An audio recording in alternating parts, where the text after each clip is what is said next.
In today's video, we're going to be going over 6 reasons why Ryan Pineda's couch flipping strategy might not work for you, as well as what you can do to overcome them. So stick around.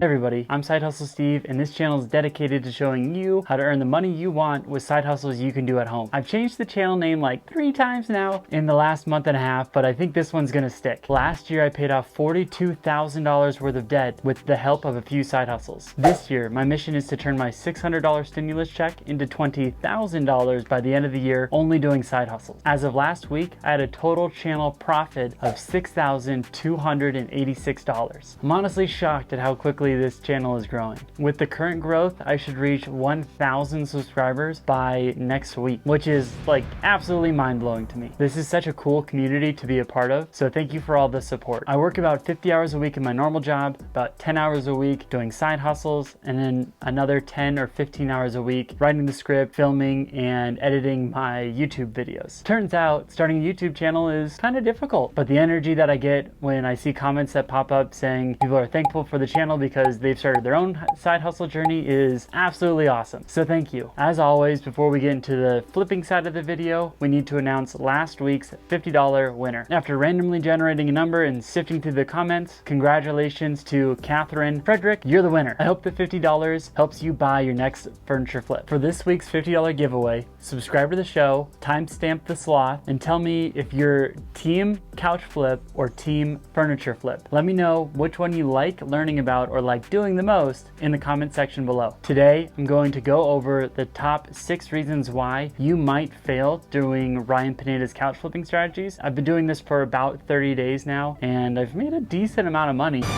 $1 million.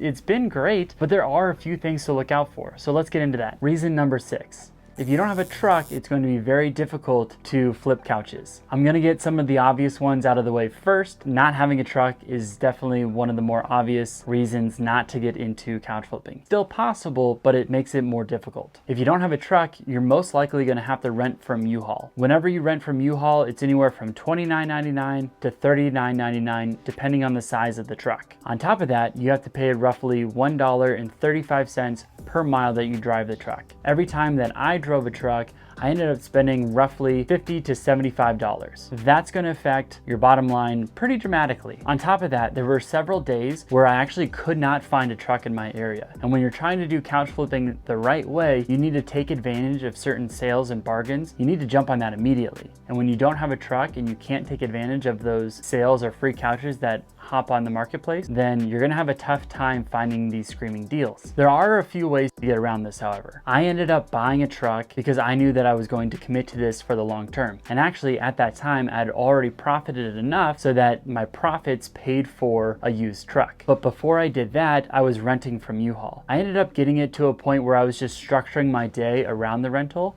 and it actually made it somewhat cost effective. In the mornings on my day off, I would hit all the thrift stores that I wanted to hit that day, and I would purchase the couches that I liked from each thrift store. Most thrift stores will hold an item for up to 24 hours. I would go and get the U-Haul after I had purchased all these couches, and I would go and pick up all the couches all at one time and deliver them to my house. On top of that, I would also structure deliveries so that I could make a delivery on the days that I had the U-Haul. U-Haul, it's just a one-time $29.99 or $39.99 fee. The reoccurring expenses are every mile that you go. So if I just have the U-Haul sitting out in front of my house, it's not losing me any money. So I would just make sure that when I offer delivery, I'm offering it on the days that I know I'm already going to have the U-Haul, so it doesn't really affect me either way. Reason number 5, you need a lot of space in order to flip couches. Just to get out of the way, if you're living in an apartment, flipping couches is probably not the right side hustle for you unless you want to rent a storage unit, which I'll talk about here in a couple couple seconds. Even with a 2-car garage, I'm finding it difficult to store enough couches. Now, in my mind, there's 2 ways to get around this. First is what I'm doing right now, and I'm just lowering my prices more aggressively so that my couches don't sit for very long. So in a given weekend,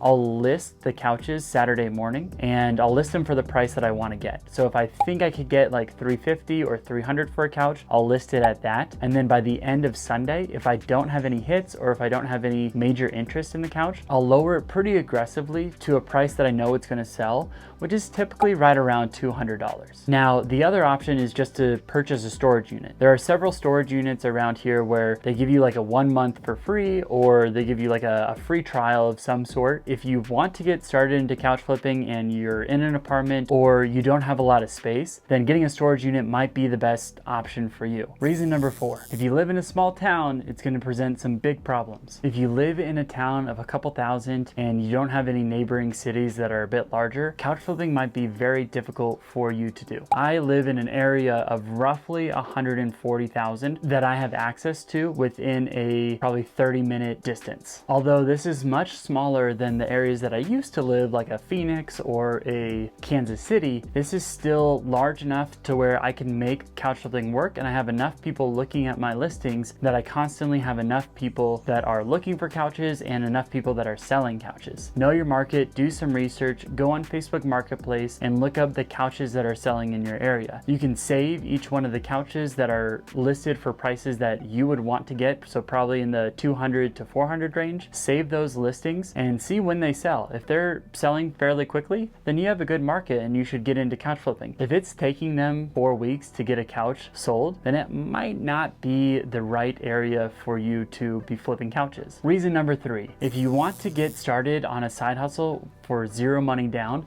this is probably not the right one for you. All my best flips have come when I have purchased a really dirty, disgusting couch and have spent the time and used my upholstery cleaner to bring it back to its proper form so that I could sell it for a much higher profit. There have been a few where I haven't had to do anything to the couch, but that's typically when I pay top dollar for those items. For instance, there's a couch that I bought for $200. It was a beautiful gray tufted couch that I knew was going to sell rather quickly, so I purchased it for $200 and I actually ended up selling it for $450, making a $250 profit and not needing to do a thing to the couch. If you're just getting started into couch flipping and you want to stick to free furniture, it's going to be very difficult to do that without having an upholstery cleaner to clean and scrub the couch. In the description box below, I have everything linked that you would need to start couch flipping. It roughly totals with the upholstery cleaner around $125 for everything. If you want to try to go to a couple thrift stores and see if you can find an upholstery cleaner, that's a great option as well. I recently found a really nice vacuum at a thrift store for $15, and it probably would have cost me around $75 to $100 if I were to purchase it online. If you're trying to get started with no money down, then you have to be very diligent about checking Facebook and Craigslist. Recently, I scored and I got a free leather couch that I ended up flipping for $250, which is awesome. But by the time that they listed it and by the time that I actually made it to their house to pick it up, it was about 30 minutes. I was on top of it. As soon as I saw the listing, I said I would come over. They said head on over to pick it up, first come first serve,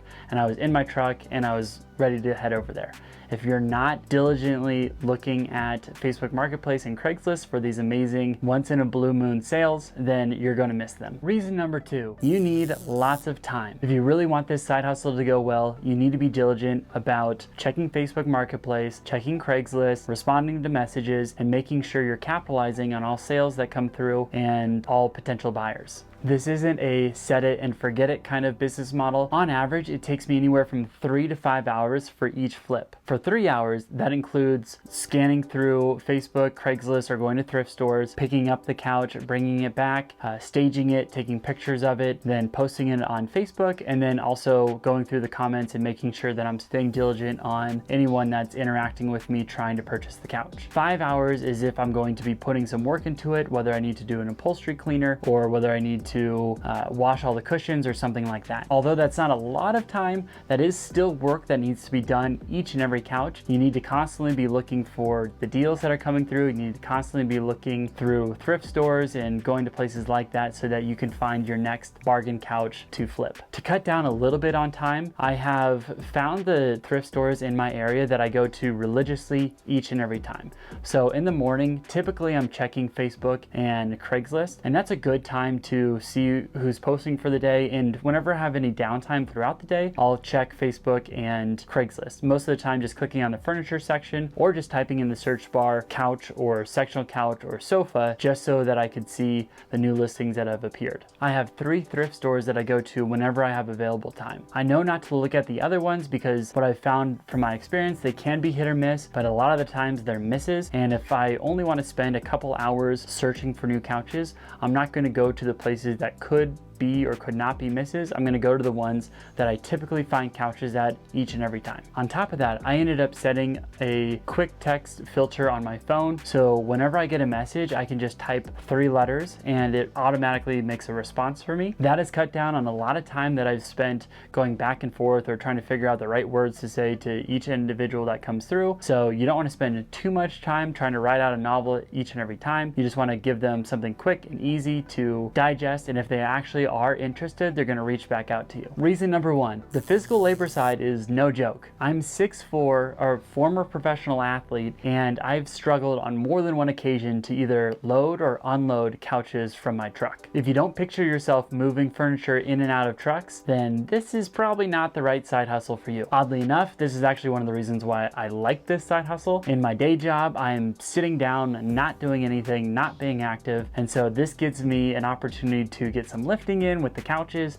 and to constantly walk around thrift stores and to try to find new couches to flip. The obvious way around this is to ask either a family or a friend to come over and help you unload or load a couch into your truck. If you don't have anyone around you that would help, you can actually hire someone through U-Haul. I saw this feature when I was on the U-Haul website. There's an option to hire someone for help so that they can help you move the furniture in and out of the truck. This would be a great opportunity to hire someone for a couple hours. If you knew that you were going to pick up several couches, it might be cost effective at that point. So they would ride along with you. They would help you load all the couches into your truck, and they would help you unload them all into your storage unit or your garage. Obviously, you wouldn't be able to do a free delivery type service because you wouldn't want to hire someone out just for that short amount of time, but you could still get all the couches to your location and have someone then try to pick them up from your space. All right, there you have it. Those are the areas I would consider before starting your couch flipping journey. Speaking of couch flipping journey, I sold 3 couches this week for a total profit of $720. Add that to what I had going into the week, and I'm now at $7,006, getting so much closer to my 20K goal. Next week, I'm going to get back to furniture flipping and flip a dresser that I purchased at a thrift store. So if that's interesting to you, tag along. I'll see you next week. Happy flipping.